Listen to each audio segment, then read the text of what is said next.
PBB Celebrity Collab Edition Wildcard. So, yung mga napalabas, babalik. Ito na yung hinihingi ng mga tao. Na yung mga napalabas at hindi naman talaga dapat lumabas, may chance ang bumalik. Pero sana, wag nyo naman sanang i-judge yung mga, yung mga housemates. Iboto nyo na lang kung sino yung gusto nyo. Kasi may nabasa ako, di ba?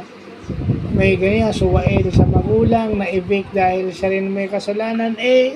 Sino ba kayo, di ba? Perfecto ba kayo? Hindi ba kayo naging suwail sa magulang nyo? Wala ba kayong, yun na yung sinasabi, wala ba kayong nagawang kalokohan sa buhay nyo ever?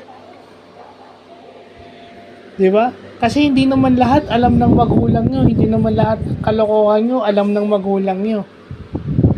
Pero walang taong walang kalokohan minsan.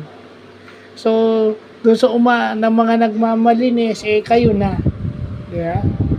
So, kung ayaw nyo doon sa celebrity housemate, edi wag nyo iboto. Iboto nyo na lang kung sino yung gusto nyo.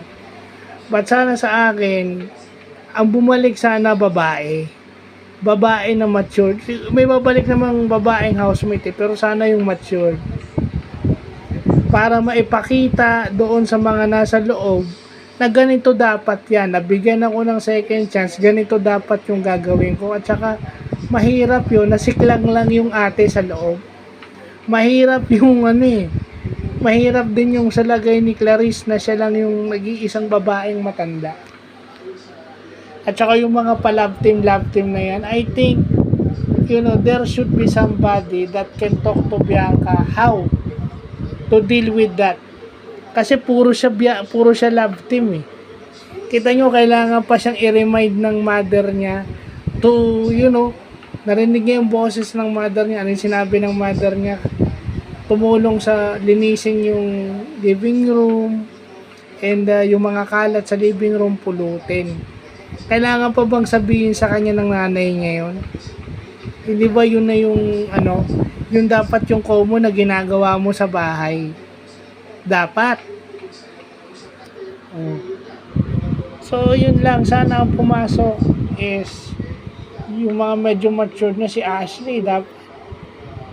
Si Ashley sa babae and then si Ralph sa lalaki. Si Ralph at saka si Josh sa lalaki.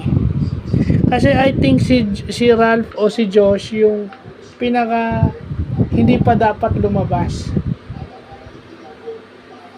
Diba? And a chance for Josh to improve kung ano yung hindi niya na ipapakita.